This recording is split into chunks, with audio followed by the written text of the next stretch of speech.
All right, Grand Rising, Grand Rising. Trying to make sure my sound is good before I start recording. I know it's a lot of these videos, so thank you so much if you've been able to catch a couple of them.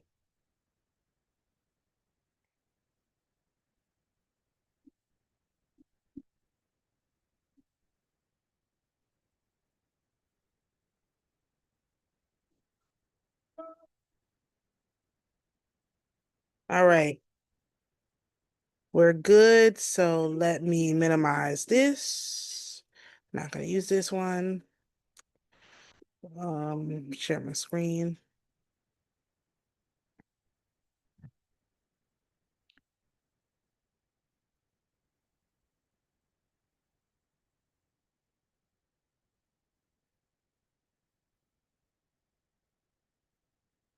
All right, so we're going to start recording.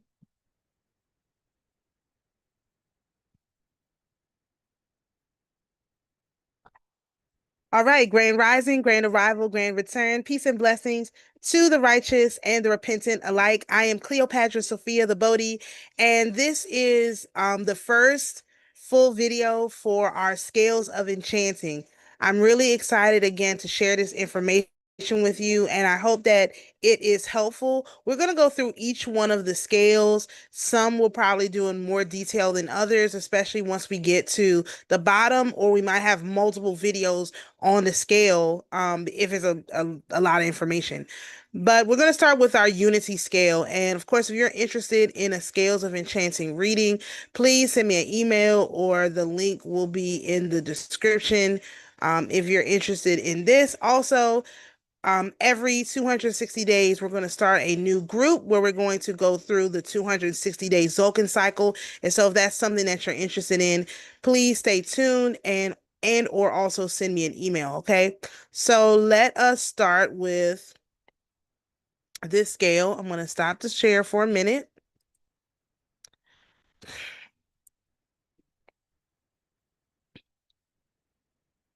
All right. So this is our unity scale. I need to see it a little bit better. All right, so this is our unity scale. And as I mentioned, your unity scale is literally you. So I would say that babies have this particular scale activated with them, and a lot of perhaps developmentally disabled persons, they only have this unity scale activated with them. This is why Jesus said, come to me as a child, because if you don't have this scale activated, which a lot of atheists do not have this scale activated, and also a lot of people who believe in Satan and only Satan, and that there's nobody working with Satan, and that he's sitting down like literally just by himself, like ruining your life. These are also people that don't even have access to the unity scale. So I invite everyone to, again, have access to the unity scale, access the unity scale, see the God in you. Now, for our enchanting by scales reading, this would be your personal numerology for your name. But in the case of this particular scale here, it covers a few things. Okay, so the first thing is in the exemplary world. So a lot of the charts are broke up into these different groups until it gets to be too much. I can't fit it all on one page, or I might have to do how it is in the Mystic Textbook. So if you've seen that Mystic Textbook, a lot of these descriptions come from there. Some of them I did have to rework, but the basic fundamentals is in that book. And I think that's by D.W. Lawrence or somebody. He has one too. I'm not sure if this one that I got this from is D.W. Lawrence, but it's called the Mystic Textbook, and you can indeed pull it on archive for free. And if you would like a copy of it and you're unable to find it, please send me an email, let me know, and I will send you a copy of it, okay? So this is the scale of unity. This is for your birthday month. Now, as I mentioned, your birthday month is not a full month. It's only 5 days. But those 5 days are reflective of what's going to happen over your whole year. It is literally giving you an insight on what your year is going to be like so that you can be prepared. So it's 5 days. The 2 days before your birthday and then the 2 days after your birthday. Okay. So this unity scale, the creator in his singleness shows up at this time. Okay. So in the exemplary world, which is the world of the big G God, the creator of all things, this is known as Jod, which is the name of God, one divine essence, the fountain of all virtues and powers, expressed simply. So, as I mentioned in the overview video, if someone is able to understand God, and that's all, God did this for me, or even if they say Jesus, but they think Jesus is God, that's still on the unity scale. You can't really talk to them about things outside of the scale. Spiritually, they won't understand it. You have to bring it back down to this very simple scale. So when you're talking to children, you just talk to them about God. Not a good idea to be introducing children to all these thousands of gods like some people do. That doesn't make any sense. Until the child has the capacity to understand this, then you introduce it to them. But until then, keep it very simple. This is why I believe children should go to Sunday school. Even if the church is horrible, everything else is horrible. What the Sunday school does is it gives them this basic understanding of God. And a lot of people, because they rejected religion, they also are not even giving their child a basic understanding of God, which means that this child is not even on the scale. This is why you see so many soulless entities out here right now, because they're not even on the scale, because they were literally never introduced even to the basic understanding of what a God is. You didn't introduce it to them. You didn't take them to church so they could be introduced to it. So how could they possibly know? Where would they gain this knowledge from? I mean, from, you know, the sky? Like, I'm just trying to understand where they're supposed to learn if you don't teach them. Right? So therefore, it's good idea to put children in Sunday school, okay? Even if you don't like go to the church. At my church, there were some kids who came to Sunday school. Their parents brought them to Sunday school faithfully every single week so that they could have an understanding of God. Basic understanding, something to fall back on. It's very, very important for children to have this. And with COVID, they took it away. It's a lot of things they took it away. And it should come from a source that's not their parents, because the parent does not want to be seen as God either. That's not good. If your child thinks it's okay if you are reflective of the true nature of God because you know yourself, but if you are not yourself reflective of the true nature of God, let them get that understanding from another person. That's just my belief. Like, my kids go to Sunday school. It's really important to me that they go, and it always has been. So that's the exemplary, because how can they understand the exemplary world if they never understand God? Okay. In the intellectual world, so this is where you can think, like where your mind comes into play in these stories. This is the world soul. So this is like, you know, oh, children are hungry. We need to, the collective, we need to feed the children. We need to, okay, hold on. Let me tell. I'm recording. We need to do this. We need to do that, you know. Um, those are the kinds of like world soul. Hold on one second, everybody.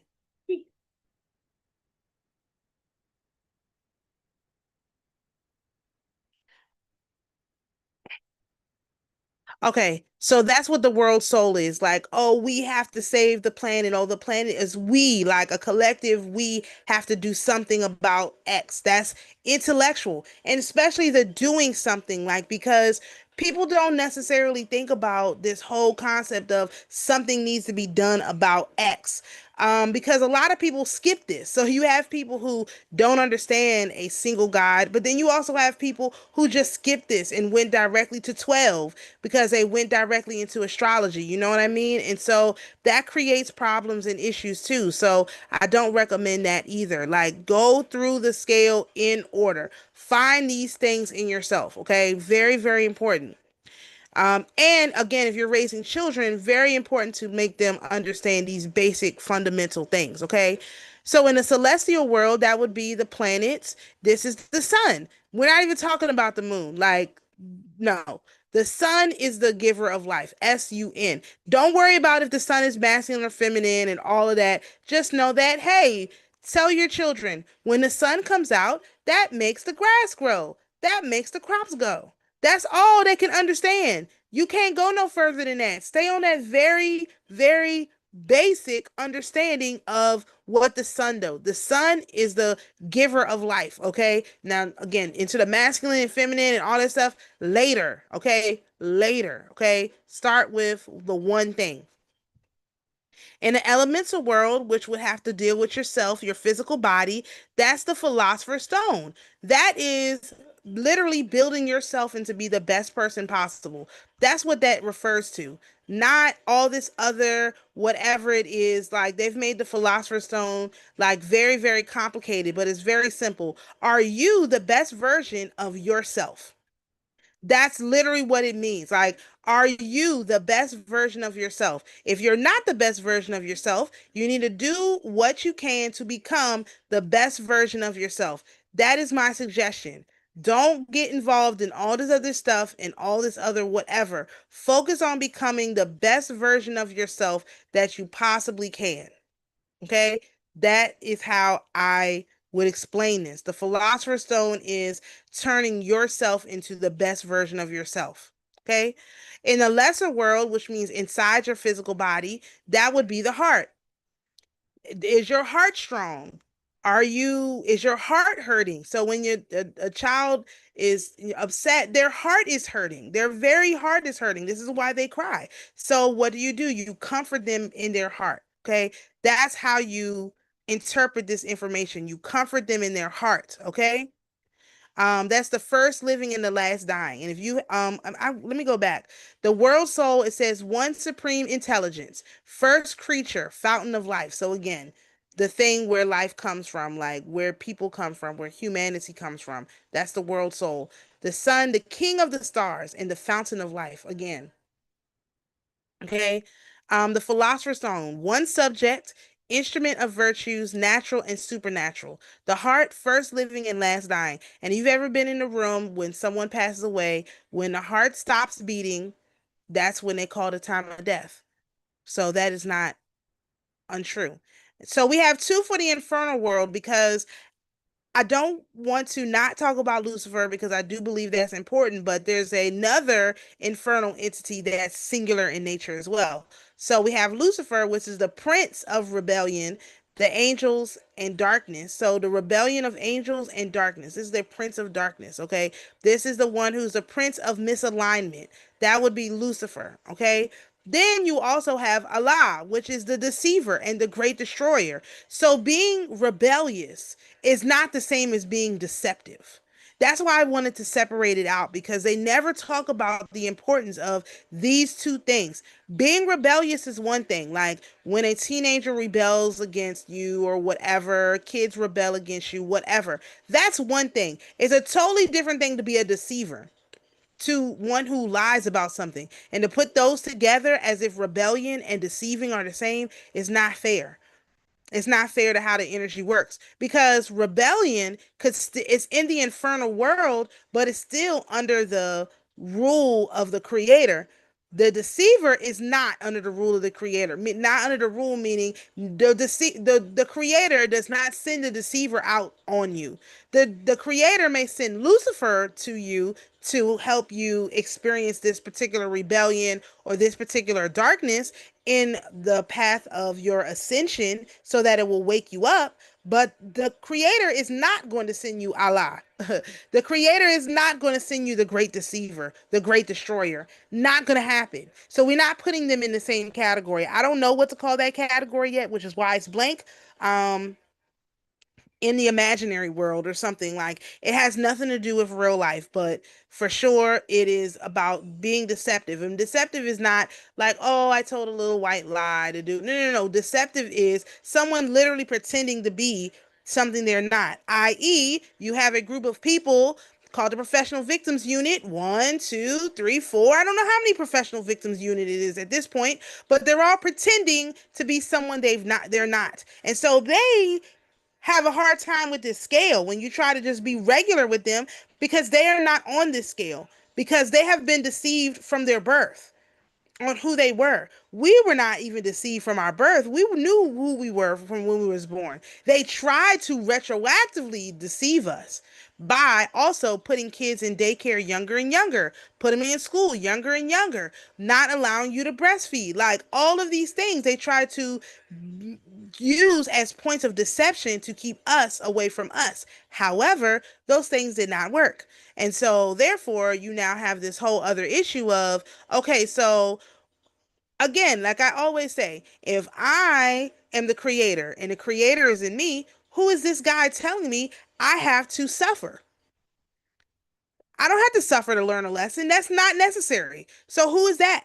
That is another outside separate entity that all they do is use every one of these scales to try to convince you that you literally have to suffer. Like, in order to learn that lesson, you must suffer. And I am here to tell you the suffering is not required. It's not required. So a lot of people believe this. It's very well ingrained into the heads of our people. We are rejecting that. You do not have to suffer. It is not required. All right. So I'm going to stop the share real quick, and we're going to look at this word jod, and we'll look at a few other things. Here we go. All right.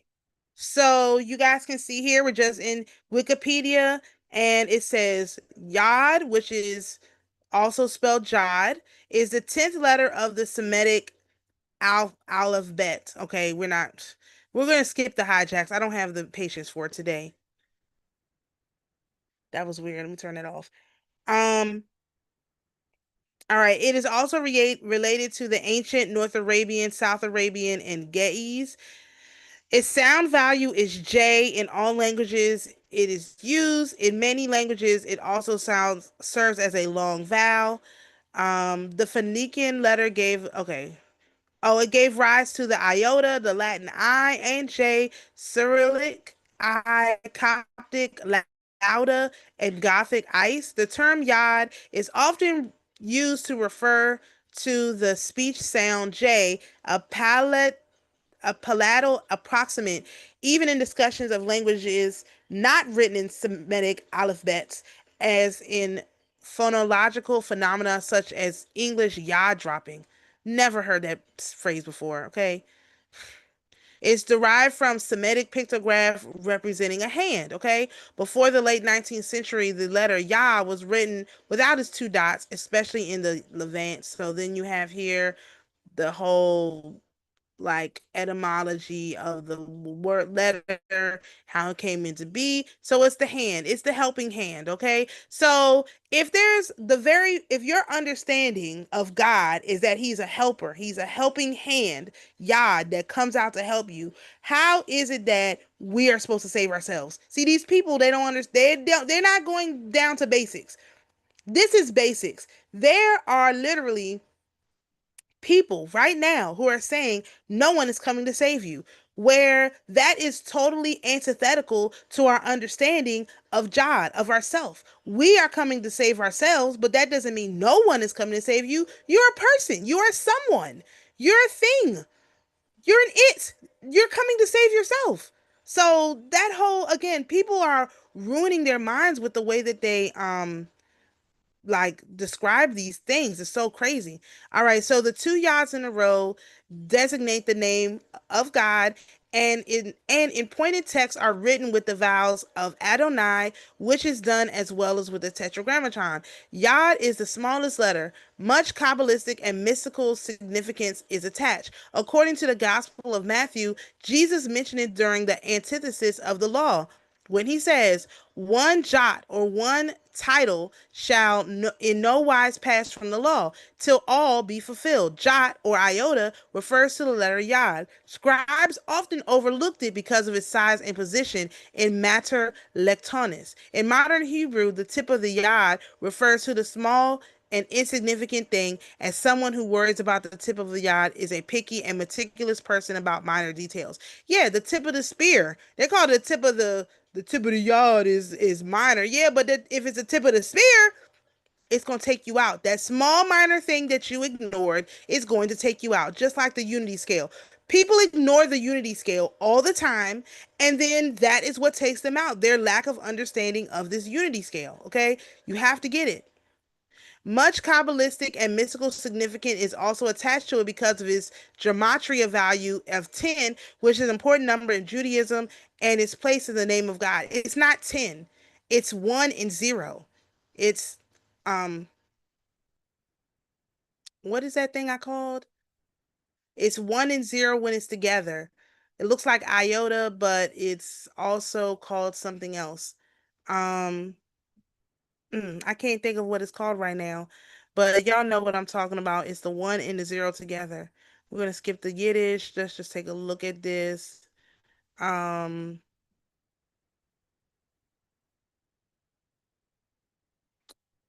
what is that? It's so important. Okay, let's look at Lucifer. Maybe I'll remember. All right. So, Lucifer, we're going to read a little bit of this, is believed to be a fallen angel and the devil in Christian theology. Lucifer is associated with the sin of pride and believed to have attempted a usurpation of God, whether whereafter being banished to hell. The concept of fallen angel attempting to overthrow the highest deity parallels Attar's attempt to overthrow Baal in Canaanite mythology and thrown into underworld as a result of his failure. This story is alluded to in the book of Isaiah, translated and transferred to Christian beliefs, and is also used in the Vulgate. Okay, the antagonist of God in Christian beliefs, some sects of Satanism venerate Lucifer as a strong bringer of freedom, and other religious communities, as the Gnostics and the Freemasons, have been accused of worshiping Lucifer as their deity. Lucifer is still a frequently reoccurring figure in popular media. Um, in Roman folklore, Lucifer, which is a light bringer, was the name of the planet Venus, though it was often personified as a male figure bearing a torch. The light bearer, okay? The Greek name for this planet has variously phosphorus, also mean light bringer, or Hessophorus, meaning dawn bringer. Lucifer was said to be the fabled son of Aurora and Cephalus and the father of Sex. He is often presented in poetry as heralding the dawn. A similar name used by the Roman poet Catullus for the planet is in its evening aspect is notifer, which is the night bringer. The Latin word corresponding to the Greek phosphorus is Lucifer. It is used in astronomical sense in both prose and poetry. Poets sometimes personify the star, placing it in a mythological context. Lucifer's mother, Aurora, corresponds to the goddess in many other cultures. The name Aurora, semantically akin to the name of the Vedic goddess Danu, which is Dawn, the daughter of Daksha, and cognate the names of Lithuanian goddess Assyrian and the Greek goddess Eos, all three being the goddesses of the dawn. The four are considered to descend from the Proto-Indo-European stem dawn. I can't pronounce that word. A stem that also gave rise to the Proto-Germanic Astoro, Old Astaro, and Old English Easter, where we get Eastern Empire and also East and probably also Easter. I'm not gonna read all of this.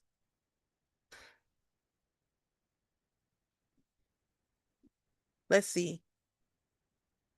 The brilliancy of the morning star, which eclipses all other stars but is not seen during the night, may easily have given rise to a myth such as told of Ethana in Zu. He was led by his pride to strive for the highest seat among the star gods on the northern mountain of the gods, but was hurled down by the supreme ruler of the Babylon Olympus. Okay.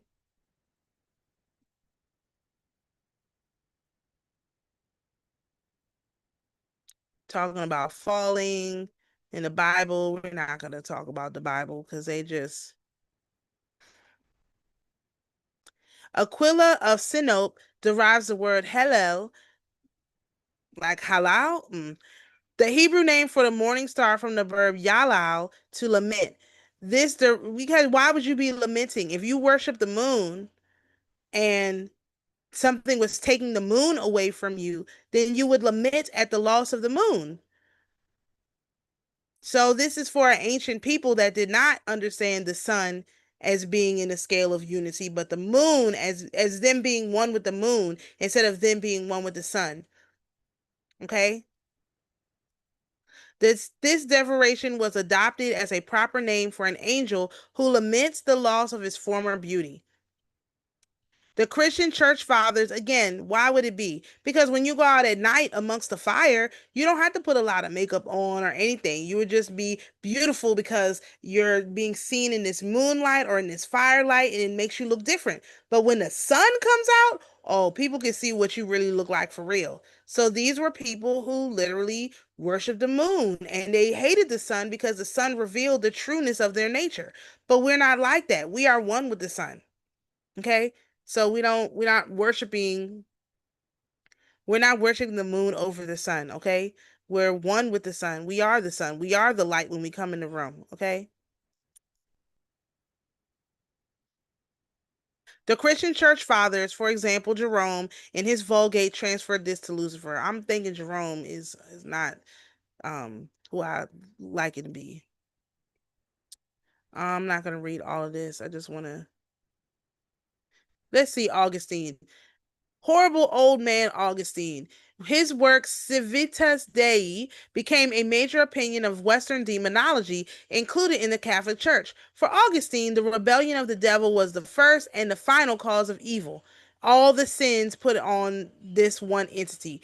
By this, he rejected some earlier teachings about Satan having fallen when the world was already created. Further, Augustine rejects the idea that envy could have been the first sin. Of course it is. The I was just talking about that. If you worship the moon, you're envious of those who look good in the sun because you don't look good in the sun. I mean, I don't know what's wrong with these people. Let's Evident from sources like the Cave of Treasures, in which Satan has fallen because he envies humans and refused to prostrate himself before Adam, since pride, loving yourself more than others and God, is required to be envious, hatred for the happiness of others. He argues that evil came into existence by the free will of Satan.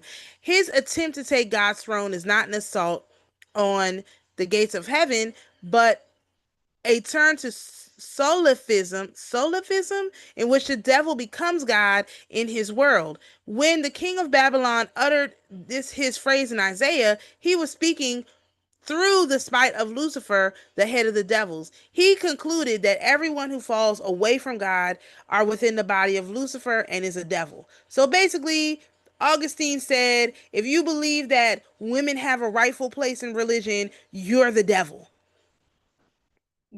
That's what he said. We did a whole thing on Augustine. So yeah, nuts. In totally nuts. Okay.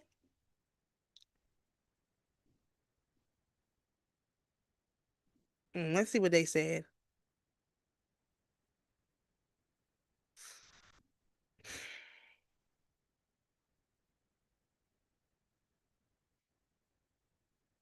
In Rudolf Steiner's writings, which formed the basis for anthroposophy, characterized Lucifer as a spiritual opposite of Ahriman, with Christ between the two forces, mediating a balanced path for humanity. Lucifer represents an intellectual, imaginative, delusional, otherworldly force which might be associated with vision, subjectivity, psychosis, and fantasy. He associated Lucifer with the religious and philosophical cultures in Egypt, Rome, and Greece. Steiner believed that Lucifer, as a super sensible being, had incarnated in China about 3,000 years before the birth of Christ.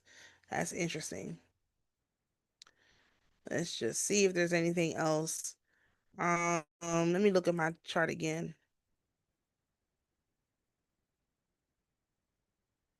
Let's look up the world soul.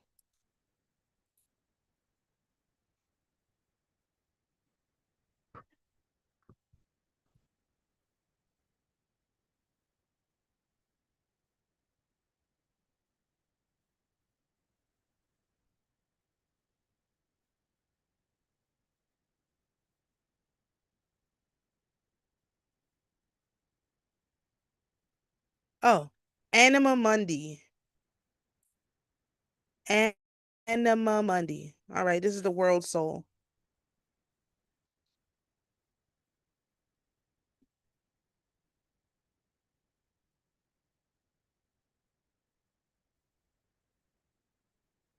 All right.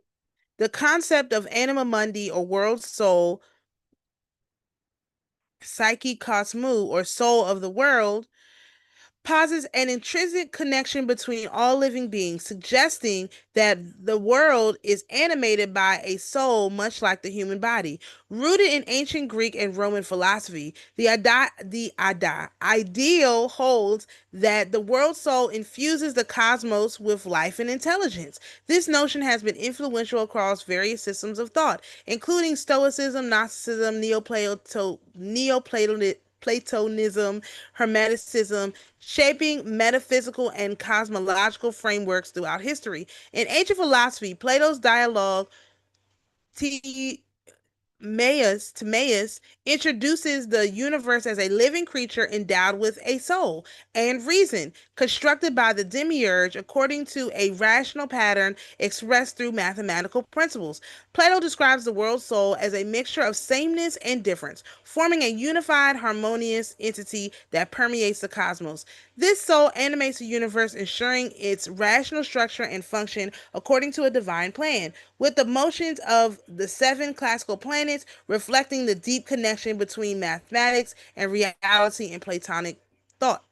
Stoicism and Gnosticism are two significant philosophical systems that elaborated on this concept. Stoicism, founded by the Zeno of Citium in the early 3rd century BCE, posited the universe is a single living entity permeated by the divine rational principle known as the Logos, which organizes and animates the cosmos, functioning as its soul. Gnosticism, emerging in the early cultures of the Common Era, often associates the world soul with Sophia, who embodies the divine wisdom and the descent into the material world. Gnostics believe that esoteric knowledge could transcend the material world and reunite the divine, which is true.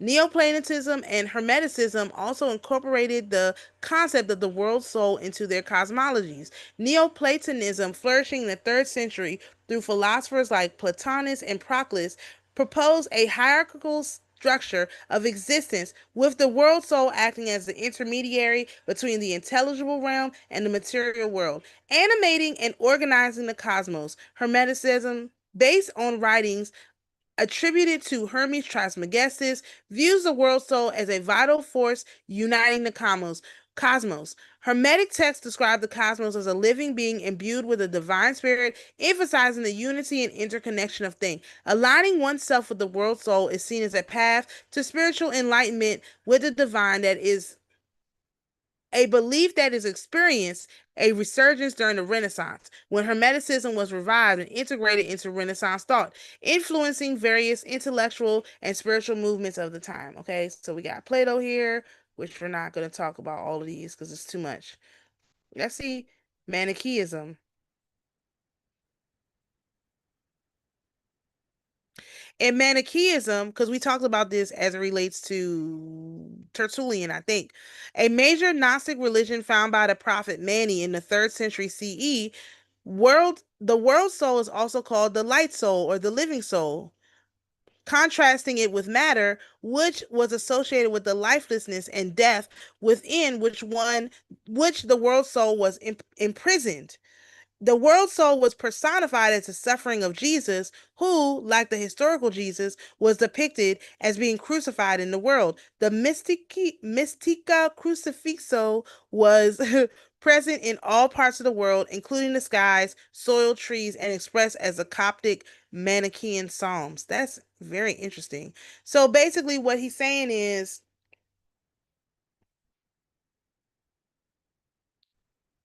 there's only life. And if you're experiencing something other than life, then you need to decide to experience life because there is only life. There is no absence of life, meaning even when you die, there's no absence of life. There's only life. There is only life. There is no absence of life. There is only life. And it's a fabrication to believe that there's anything other than life. Okay. So you have to come to that conclusion. I mean, that's the very first piece in the unit. You have to believe in a world soul, meaning when your individual soul completes its mission, it goes back into the world soul. What did she tell me to say? Back to the creator for transmutation. That's what happens. Your soul goes back into the world soul for transmutation. Okay? It's called Anima Mundi. It's fantastic. All right, we're not gonna. I think we've delineated this enough. Um, Let me make sure there's not something else. I still can't remember that word. I know what it is. It's 1 point.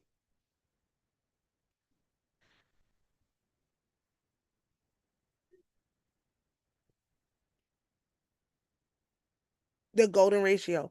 But what is it called? Let me look at it.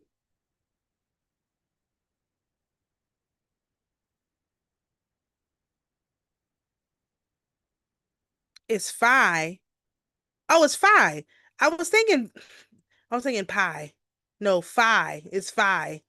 That's what it is. It's not 10. I'm sorry, back just to square that circle. Yod is not 10. It's phi. It's phi, which is the 1.618 plus plus plus the other part, which they never tell you. And if you try to figure it out, they don't even have it written down on here.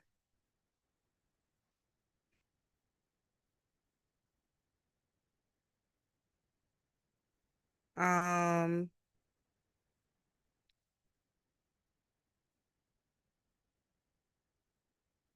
but they don't tell you what the other part is.